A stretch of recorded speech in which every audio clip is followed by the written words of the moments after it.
बस 1:30 बज गया। राधा स्वामी, राधा स्वामी दाता दयाल की दया, राधा स्वामी सहाय, राधा स्वामी। आप सबका आगे हाथ जोड़ के विनती है, जितनी देर सत्संग हो, वाणी हो, उतनी देर आप शांति से सुनते रहें। किसी का कोई प्रश्न हो तो भाई बाद में बैठूंगा मैं, विषय से पूछ लेना, लेकिन सत्संग के बीच में किसी ने नहीं बोलना है, क्योंकि सत्संग की आधी घड़ी और तब के बरस हजार, फिर भी नहीं बराबरी संतन क्यों विचार। अब सत्संग की आधी और आदि की बुनियाद, तुलसी संगत साध की हरे कोट अपराध। परम संत हजूर ताराचंद जी महाराज ने तो हमारा भरम तोड़ दिया। जिन्होंने उनसे नाम ले लिया, जिन्होंने उनका सत्संग सुन लिया, और फिर भी अगर वो भ्रम के अंदर हैं, तो मैं तो ये कह रहा हूँ वो तो सो रहे हैं, भी जागे नहीं हैं। क्योंकि ऐसा संत इस पृथ्वी के ऊपर नहीं आ सकता। आज तो 4 दिन जोत जलानी शुरू करते हैं और कहते हैं हम संत बन गए। परम संत हजूर ताराचंद जी महाराज ने कितनी यातनाएं सही, कितना तप करा उन्होंने, कितना साधन करा उन्होंने, फिर भी हमारी समझ में नहीं आया, क्योंकि हम तो स्वार्थ बस लगे रहे। स्वार्थ होता है वहाँ परमात्मा नहीं होता। परमात्मा वहाँ होगा जहाँ स्वार्थ नहीं होगा। क्योंकि कृष्ण भगवान ने कह दी, अक मैं क्या धोरे मैं कोन्या, और मैं कोन्या जहाँ पाऊँ, बालकपण का यार सुदामा नू गल के लाऊं। अक बालकपण को यार सुदामा नू गल के ला रहे हूँ मैं। तो आप लोग फिर मैं हैं अगर किसी के अंदर, उसको आज ही त्याग दो। भाई ने शब्द गाया, पहले भाई शब्द गा रहा था लक्ष्मी चंद पंडित जी का, हमारे हरियाणा के क्या वर्ल्ड के ऊंच कोटि के कवि थे लक्ष्मीचंद। उन्होंने छाया का वर्णन करा है, उस सूर्य का वर्णन नहीं करा, उन्होंने छाया का वर्णन करा है। क्योंकि सूर्य तक पहुंचने के लिए कवि नहीं पहुंच सकता वहां पे, उस सूर्य के पास में तो संत ही पहुंच सकता है। और संत कवि के अंदर तो बहुत अंतर होता है। कवि तो कविता ही करता है, कवि तो छाया की कविता ही करता है, और संत जो है वो आंखों देखी बताते हैं। फिर हम नहीं समझे इन बातों को, हमने समझना चाहिए। अगर हमारे संतों ने हमारे लिए क्या क्या नहीं करा। हम संतों के पास में जाते हैं, कोई भक्ति के लिए जाता है, लाखों और करोड़ों के अंदर कोई एक इंसान जाता होगा भक्ति के लिए। नहीं तो कोई यूं कहता है मेरा बेटा हो जाए, कोई यूं कहते हैं मेरे पोते होने चाहिए, कोई यूं कहता है मेरा इतना धनमाल होना चाहिए, कोई कुछ और कोई कुछ मांगता है। भक्ति के लिए तो वो जाता है जिसने अपने घर जाना है। इस घर की बात नहीं कर रहा, ये तो घर सबका लगा हुआ है। लेकिन हम जो घर से आए थे उसको तो हम भूले बैठे हैं। कैसे भूल रहे हैं? किसी ने चाहना करिए उस घर की जाने की? नहीं करी किसी ने चाहना। चाहे कोई कितना भी पैसा कमा रखा हो, कितना भी धनवान हो, फिर भी हाय हाय करता रहता है, अक और कमा लूं और कमा लूं। एक मकान बन जाए दोनों को दूसरा और बना लूं, तीसरा और बना लूं। इस तरीके से हम तो लगे रहते हैं। अगर हमने इन चीजों की चाहना छोड़ करके परमात्मा के नाम के अगर चाहना हम रख लें, मारे तो सारे धोने धो जाएंगे। बहन जी कहती हैं चाहना रखे राम नाम की, सारा धोना धो देगी। और इससे दूजी चाहना जो रखे वो दुनिया जान से खो देगी। अगर दूजी चाहना हमारे कहाँ ले जाती है? हमारे को नरकों के अंदर ले जाती है दूजी चाहना, परमात्मा से नहीं मिलाती। कोई पैसे वाला परमात्मा से मिले, हमारे को भी आके बताओ, हम भी उनके दास बन जाएंगे।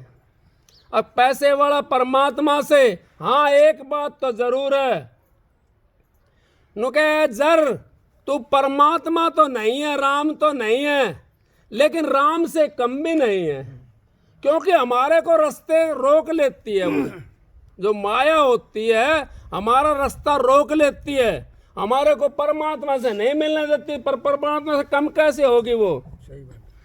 वो संसार का काम चलाती है, उसके बिना संसार का काम नहीं चलता। लेकिन संतों ने ना माया की जरूरत है और ना उस जर की जरूरत है, ना इस संसार की जरूरत है, उन्होंने तो उस मालिक की जरूरत है। वो मालिक तो होते हैं, संत जो होते हैं वो मालिक होते हैं, वो खुद उस मालिक के हम शकल होते हैं, वो मालिक के रूप होते हैं। फिर भी हम नहीं समझ पाए, हम फिर भी जा कर के क्या मांगते हैं? अब हम किसी प्रधानमंत्री के पास में चले जाएं, अपने देश का मोदी प्रधानमंत्री है फिलहाल, उसके पास में चले जाएं और उससे हमारा मिलाप हो जाए किसी कारणवश, तो क्या हमारे को कमजोर छोड़ देगा? वो दूसरे भी सलाम करेंगे। जब हमारा संतों से मिलाप हो जाता है और संत की शरण में जब हम चले जाते हैं तो सारी चीज अपना आप आ जाती है, हमने मांगने की जरूरत नहीं है। मांगते तो वो हैं जो मांगते होते हैं, हमने तो एक मालिक का ही नाम, संतों का स्वरूप मांगना है। अब महाराज जी आप अपना स्वरूप आ जा सतगुरु नैनन में, और नैन झाँप लूं तोय, ना मैं देखूं और को और ना देखण दूं तोय। अगर मेरे मालिक तू मेरे नैनों के अंदर बस जा, मैं किसी दूसरे को ना देखूं और दूसरे को आपको भी ना देखने दूं, अब मेरे नैनों के अंदर रहे।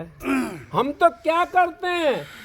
हम तो इस संसार का चक्कर में आकर के और अपना सारा खेल बिगाड़ लेते हैं। क्योंकि महाराज जी कहते हैं परम संत हजूर ताराचंद जी, अग पांडे कोई हलवा मिला ना कोई मांडे, दोनों दिन तक है। अग कान पढ़वा लिया ना तो घर कराया, घर बसाने का भी नहीं रहा कान पढ़वाने के बाद में, और ना परमात्मा के बने। उन्होंने तो धंधा दूसरा कर लिया, फूंक मारी, इस घर में चले गए उस घर में चले गए, फूंक मारने वाला धंधा कर लिया। मेरी बात का कोई बुरा मत मान जाना, क्योंकि मैं तो उस शिष्य का चेला, उस गुरु का चेला हूँ जिसने कभी किसी का भय नहीं माना। उस जंगल के अंदर रहते थे महाराज जी, परम संत हजूर ताराचंद जी, वो कहते थे यहाँ पर तो रावण के गधे चरते थे। आपने सत्संग सुने होंगे उनके बहुत ज्यादा। तो भय नहीं मानते। अगर भाई क्यों? सच्चाई का क्या भय मानना है? सच्चाई का कोई भय नहीं है। लेकिन आजकल तो जमाना दूसरा है। अगर सच्ची बात किसी को कही जा तो यूं सोचता है अके तो भाई पता नहीं क्यों मेरी वो कर रहा है। लेकिन सच्चाई तो ये है, अब भक्ति करनी है हमने, बिना गुरु के सहारे के भक्ति नहीं कर सकते। और गुरु भी पूर्ण होना चाहिए जब हम पहुंच सकते हैं। लक्ष्मी पंडित कभी कविता ही नहीं करता, अगर गुरु पूरा मिल जाता तो उसको संसारी गुरु मिला था, कविताई वाला गुरु मिला था, वो परछाई का उसने वर्णन कर दिया, वहां तक का पूर्ण था। वो उस परछाई तक का पूर्ण गुरु था, उसका वर्णन पूरा कर दिया उन्होंने, वहां तक पहुंच गए। हमने तो पहुंचना है उस देश के अंदर जिस घर से हम आए थे, उस घर के अंदर हमने जाना है। जो सूरत आत्मा हमारी इस मृतलोक में आई हुई है, उसको हमने मोड़ करके अपने गुरु से मिलाना है। गुरु कहाँ रहता है? वो 6 चक्रों में नहीं आता, 6ठे चक्कर से ऊपर रहता है गुरु। गुरु जो होता है वो त्रिकुट से नीचे नहीं उतरता। गुरु तो यहाँ के डोलते हैं, गुरु जो है उसकी बात कर रहा हूँ मैं। वो त्रिकुट से नीचे नहीं उतर सकता, क्यों? नीचे अगर त्रिकुट से उतर गया दुनिया कैसे देखेगा, दुनिया कैसे काम करेगा? त्रिकुटी के अंदर आप रचना कर सकते हो। त्रिकुटी के अंदर कौन था? किसने प्राप्त करा था ओम को? विश्वामित्र ने प्राप्त करा था ओम को। और ओम को प्राप्त वशिष्ठ मुनि ने करा था। वशिष्ठ मुनि ने जब ओम को प्राप्त कर लिया, कामधेनु बोलते हैं उसको, कल्पतरु वृक्ष भी बोलते हैं उसको, उन्होंने वो प्राप्त कर लिया। विश्वामित्र ने न्यारा स्वर्ग बना दिया, नहीं बनाया आपके सामने, न्यारा स्वर्ग बना दिया। आपका इतिहास कहता है, आपके वेद शास्त्र कहते हैं। लेकिन फिर वो स्वर्ग कहाँ चला गया? अब हम त्रिकुटी से नीचे उतर आए, त्रिकुटी से नीचे उतर आए, एक अफसर ने आकर के सारा खेल बिगाड़ दिया उसका। त्रिकुटी से नीचे उतर गया। संत कभी त्रिकुटी से नीचे नहीं उतरते। संत तो सूरमा होते हैं। संत सूरमा शेर है, गरजे और गाजे, दुनिया भेड़ है, विद कर बाजे। संत कभी किसी का भय नहीं मानते। संत ने जो बात कहनी है वे कहते हैं और अपना काम करके चले जाते हैं। वो संसार को चेताने के लिए आते हैं, भरमाने के लिए नहीं। वो रास्ता रोकने के लिए नहीं आते। एक भाई कहने लगा, अगर संत महात्मा ये रास्ता रोकते हैं, पूरे गुरु होते हैं। मैं बोला, भाई कई किस्म के होते हैं। कई जने भाई दाढ़ी बढ़ा लेते हैं, मेरी तरह बढ़ा रखी है दाढ़ी, बहुतों ने बढ़ा रखी है दाढ़ी बढ़ा करके, और हम तो उस पर काड़ो से लगा के ले जाते हैं। महाराज जी सत्संग के अंदर बताइए, एक भाई बहन जी थी, वो अपने पशुओं को पानी पिलाने के लिए ले जा रही थी। तो महात्मा गांव के गोरा रहता था। वो कहने लगी, अग बाबा मेरी पाडा की पूंछ अच्छी है कि आपकी दाढ़ी मूछ अच्छी है? मैं उनको चेता रहा हूं जो अब तक चेते नहीं है। क्यों? अब उन्होंने तो सारा काम कर लिया लेकिन अपना आगत नहीं सुधारी। जो इंसान अपनी आगत को, अपनी आत्मा को नहीं सुधार सकता, वो दूसरे कैसे सुधार देगा? वो कहने लगा, बेटी अभी बखत पड़ा है, बाद में बताऊंगा मैं। वो महात्मा जी अपने चलता रहा, काम चलता रहा। वो लड़की सियाणी होकर के अपने घर चली गई ब्याह करके, और वो पहुंच गई वहां पे। अब महात्मा का चोला छोड़ने का टाइम आ गया। राधा सुनिए, महात्मा का चोला छोड़ने का टाइम आ गया। तो महात्मा ने तो वो बात याद रखी थी ने, अक बाबा तेरी मूछ डाढ़ी अच्छी या मेरे पाडा की पूंछ अच्छी? अब उसने बुलाया, भाई वो लड़की फलाना की लड़की थी, नाम नूम पहले पूछ लिया था। महात्मा लोग हैं, उनको पता पड़ जाता है पहले, चोला छोड़ने से पहले पता पड़ जाता है मैं फलाने दिन जाऊंगा। वो कहने लगा, भाई फलानी लड़की थी उसको बुलाओ। अब वो तो उसकी शादी कर दी, वो तो ब्याह करके चली गई। अब भाई वहां से बुलाओ उसको। अब बुलाया तो गांव का और संशय होगी, भाई उसको ही क्यों बुला रहा है महात्मा? क्या बात है ऐसी, क्यों बुला रहा है महात्मा? वो बुला ली। कहने लगा, अग देख बेटी, तेरी पाडा की पूंछ तो गोबर में सनी रहे, बाथरूम में सनी रहे, और मेरी दाढ़ी मूछ आज तक इसका दाग नहीं लगा। दाढ़ी मूछ आसान नहीं रखनी, सबके बस की बात नहीं है दाढ़ी मूछ रखनी। न तो सारा बतेरा रख के डोल है, लेकिन उसको रखने का तरीका है। अगर इसके काड़ों से लेकर चली गई तो क्या फायदा रखने का? फिर पाडा की पूंछ बढ़िया ना। कहने लगा, भाई मेरी में इसमें कोई भी दाग नहीं लगा आज तक, और मैं जा रहा हूं। कबीर साहब ने आपका सामने वर्णन कर दिया, सबकी चुंदड़ियां मैली बता दी, और कबीरा तेरी चुनरिया जो कि तू धर दीनी। अब जैसी ले आया था वैसी धर दीनी। हम तो दाग लगा करके ले जाते हैं, क्या करेंगे हम? भजन कर लेंगे? फिर नहीं कर सकते। संत का जूझना तो जिंदगी भर तक का होता है। सती का जूझना इतना होता है उसका पति जिंदा है, और संत का जूझना पूरा जीवन का होता जब तक श्वास रहेगा शरीर के अंदर, जब तक जूझता रहेगा। और श्वास चलेगा तो फिर तो शरीर चलेगा। तो इस करके संत महात्माओं के शरण में जा करके आप लोग तिर जाओगे, और जिनका दाग लगा पड़ा है उनकी शरण लोगे तो क्या बनोगे तुम? कैसे तिर सकते हो? नहीं तिर सकते, क्योंकि दागी नहीं उतार सकता। दागी का तो प्रसाद भी नहीं बन सकता, दागी की तो भेंट भी नहीं चढ़ सकती। देवी देवता जो हमारे मांगते हैं भेंट, उसका अगर अंगीन हो उसकी भेंट भी नहीं ले सकते, प्रसाद भी नहीं। एक भाई था, प्रसाद लेकर चला गया महात्मा जी के पास में, तो उसने खूब देखा, वो प्रसाद था। उसने सोचा सस्ता ले लूं कहीं से, तो केड़ा थी वो पिली हो रही थी, वो ले ली, वो ज़्यादा मिलेगी उसको उतने पैसे में।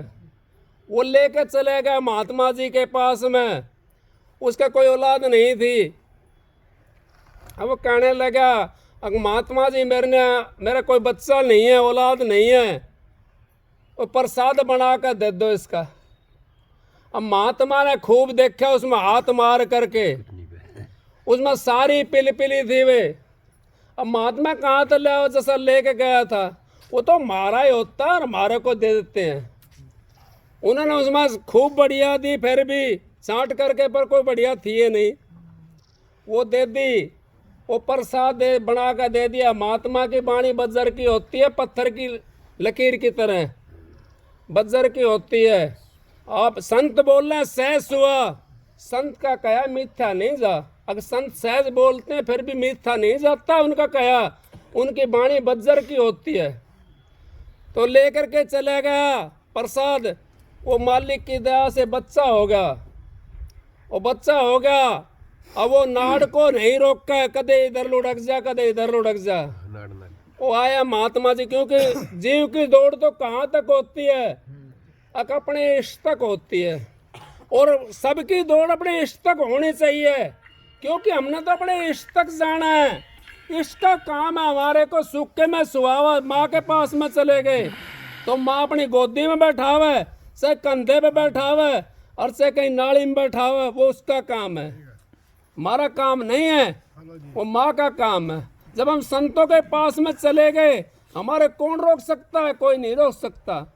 अब वो लेके गया महात्मा जी के पास में। अब महाराज बच्चा तो हो गया, लेकिन ये नाड़ नहीं रोक रहा। अब उनका तो याद थी महात्माओं का, संतन के हित होता सबके घट की बात। घट घट देखे अलग को, पूछे जात ना पात। जाति पाति नहीं पूछते, जो जाति पाति पूछता वो संत भी नहीं है। मैं भाई कोई बुरा मत मान जाना, क्योंकि मेरा ऐसा स्वभाव है थोड़ा सा। जात नहीं जगदीश कर, संतों के बिना जो फंस गया जात में तो 184 माँ। जाति के अंदर नहीं, जिसका विचार अच्छा हो, किसी जाति का हो, उससे अपना मेल करो, उससे प्रेम से रहो उसके पास में। जाति को पूछना क्या फायदा? कोई फायदा नहीं उसका। उसका गुण देखो, उसका विचार देखो, पवित्र विचार है, अच्छा है, किसी जाति का है। महात्मा जी कहने लगे, भाई प्रसाद कैसे लाया था? अब वो केला ले गया था पिली, अब जैसा प्रसाद आया था वैसा दे दिया भाई। तो इस तरीके से हमारा जो ना वो प्रसाद जैसा हम लेकर जाते हैं, जैसे अपने भाव लेकर के जाते हैं। अगर हमारे अच्छे पवित्र भाव होंगे, और हम बहन जी के पास में जाते हैं, गुरुओं के पास में जाते हैं, पवित्र हमारे भाव हैं, तो पवित्रता लेकर के आएंगे, हमारा भजन भी बनेगा। अपवित्र भाव है, काम तो आपका पवित्र का भी होगा। कभी ये सोचता हो कोई अपवित्रता का नहीं होगा? होगा, लेकिन अपवित्रता से क्या करना है हमने? हम तो अच्छे भाव लेकर के जाएं संत महात्माओं के पास में, फिर हमारा तो जीवन पवित्र हो जाता है। भजन ही बनेगा, बंदगी बनेगी, हम परमात्मा से मिल जाएंगे।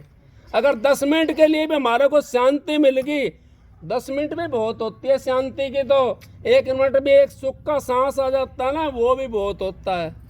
तो सत्संग की आधी घड़ी तब के बरस हजार, फिर भी नहीं बराबरी संतन क्यों विचार। सत्संग तो बहन जी करेंगी, मैं तो इनके आशीर्वाद से और महाराज जी की दया से मैं तो आपके बीच में थोड़ा बोल लिया, ज़्यादा ही बोल लिया, आप मेरे को क्षमा कर देना। सबको राधा स्वामी। एक सबक सुना दे भाई।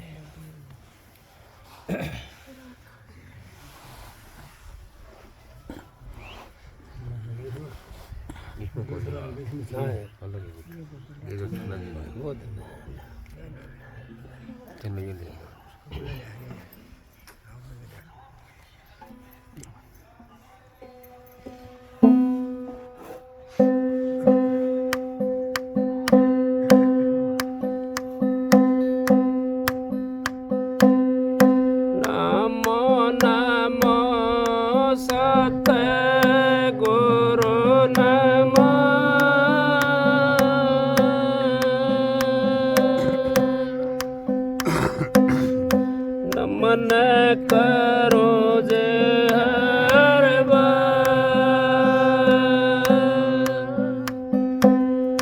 शरण कमल में राखियो।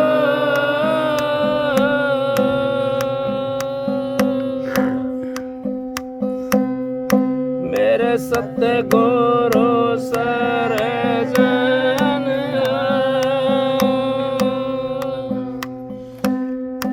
हाथ जोड़े करो विनती।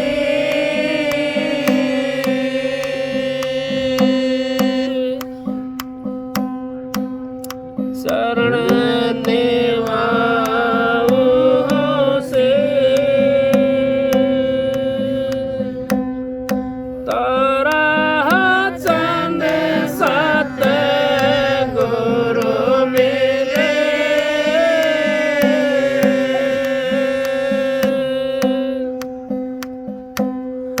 पूरण बिसेवा बिसे गुरु जी मारे। दया के दाता हो वेदिया गम के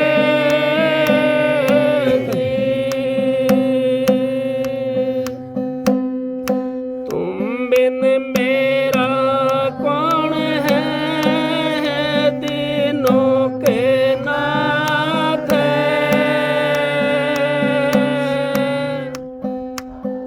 नाव बड़ी मजेदार में पकड़ो बारात।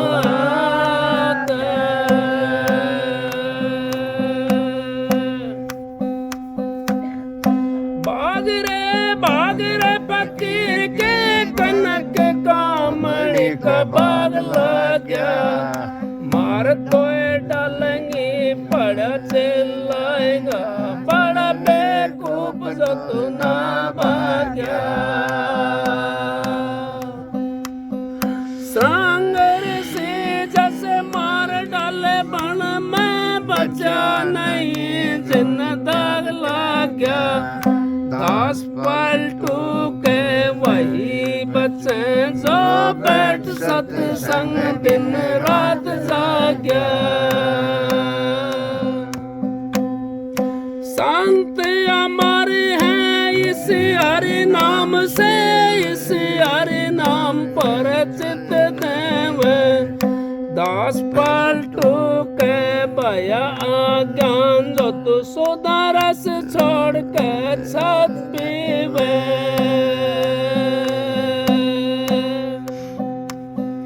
राख परवा तू एक निज नाम की खलक मैदान मेरे बांध टाटी।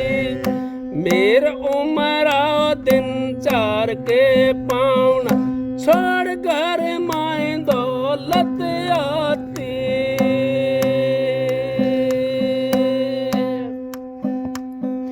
पकड़ ले शब्द को जिन तो पैदा किया, और चीज होएंगे रे खाक माटी।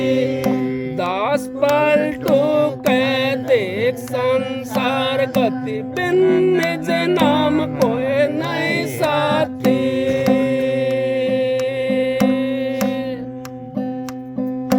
दीवाने क्या गवे करे दूर, दीवाने क्या गवे करे दूर।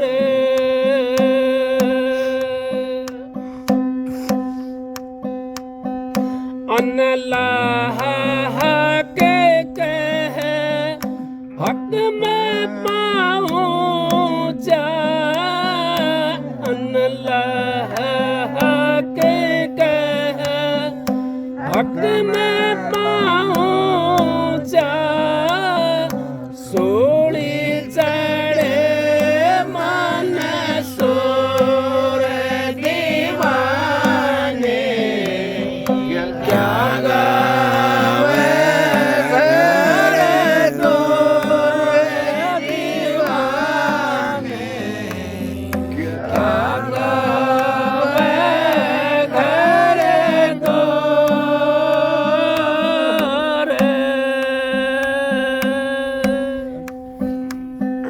सीखे फरीदा कुएं में लटे क्या, सीखे फरीदा कुएं में लटे क्या। गिरा तो चकना चोर, दीवाने क्या गावे करे दूर, दीवाने क्या गावे करे दूर।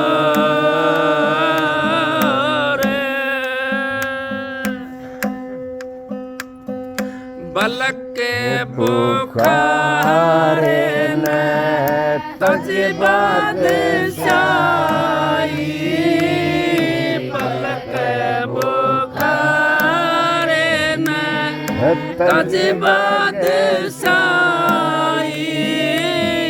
रोती छोड़ी और दीवाने क्या गावे करे दूर, दीवाने क्या गावे करे दूर।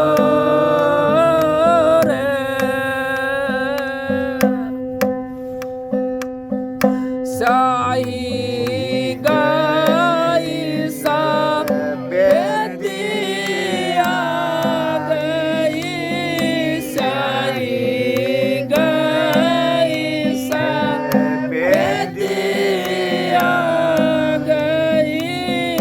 चलना है बड़ी दूर, दीवाने क्या गावे करे दूर, दीवाने क्या गावे करे दूर। गोपी चंद भरत रे राजा, गोपी चंद भरत रे राजा। सिर में डारी दूर, दीवाने क्या गावे करे दूर, दीवाने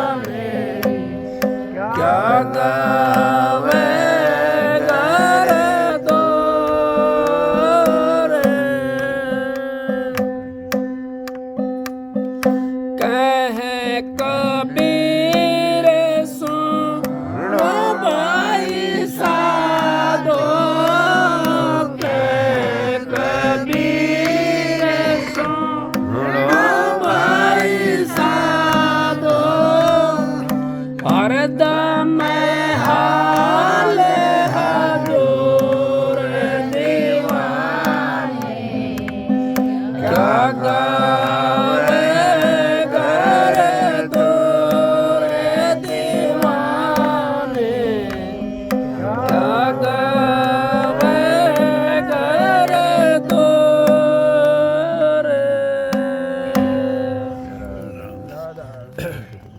राधा स्वामी देखो एक शब्द कितना वो है और कितना आसानी से अगर परमात्मा मिल जाए तो बलख बुखारा ने बादशाही तजदी जिन्होंने त्यागन करा है वो उस परमात्मा तक मिले। शेख फरीदा कुआ का मैं लटक गया उस परमात्मा के लिए। हम तो यूं सोचते हैं हमारे को आसानी से मिल जाएगा परमात्मा। जिनने एक डिग नहीं चले कभी साधन नहीं करा वो सोचते हैं हमारे को परमात्मा मिल गया। परमात्मा इतनी आसान बात नहीं है। दूध छठी का निकसे भाई जब उस राधा स्वामी के दर्शन पाई और आपको तो उसका दर्शन मिला हुआ है, आपको नाम मिल गया तो कभी ना कभी तो उसकी भिनक पड़ेगा कान के अंदर। आप जरूर पहुंचोगे उस जगह। जिन्होंने नाम नहीं मिला वो कैसे पहुंचेगा उस जगह। 100 आदमी 200 आदमी बैठे हैं, 500 आदमी बैठे हैं, एक नाम लेकर के पुकारा जाता है। सब 1000 आदमी के बीच में बैठा वो ही बोलेगा। और एक बिना नाम के पुकार दिया जा तो कौन बोलेगा? कोई नहीं बोलेगा। हम तो बिना नाम के पुकारते, हमने नाम का पता ही नहीं है। दुनिया ढूंढे त्रिलोक की माई और नाम बसे चौथे लोक के माई। वो चौथा लोक आपके अंदर में इस शरीर के जरिए से आप देख सकते हो, बाहर नहीं देख सकते। महाराज जी ने शब्द एक दोया कहा महाराज जी ने, बाहर की जो आंख देखती सारा झगड़ा झूठा है, अंतर की आंखों से देखो घट में खेल अनूठा है। मन माया की फिर दुआई 5-25 सोना लूटा है, तारा चंद भव सागर तिरगे सतगुरु सिर पर कूटा है। जिसने अपने सिर के ऊपर मालिक बैठा रखा है वो तो भव सागर तिर जाएगा। और जिन्होंने सतगुरु को समझा नहीं और उन्होंने अपना काम काटा तो काम तो उनका निकल जाएगा, लेकिन परमात्मा से नहीं मिलेगा। परमात्मा के लिए दोबारा जन्म लेना पड़ेगा। ये मनुष्य चोला बड़ा कीमती है, आपका हाथ में आ रहा है ये, और इसको खो मत ना, नहीं तो 84 के अंदर जाओगे। नाम ले रखा है तो इब के कोशिश करो पाने के लिए। अगला जन्म क्यों ले हम? क्या जरूरत अगला जन्म की? अब का मनुष्य चोला मिला है, क्या पता इस जगह जन्म मिले कि नहीं मिले, क्या पता इस घर में आवे कि नहीं आवे। तो ऐसा बहाना क्यों देखो?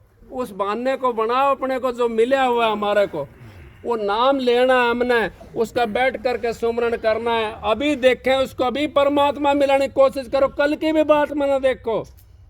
कहता हूँ कह जाता हूँ काई बजाऊं ढोल, श्वासा खाली जाता है 3 लोग का मोल। अगर एक श्वास अगर हमारा परमात्मा के नाम के बगैर खाली जाता है तो 3 लोग की कीमत क्या है?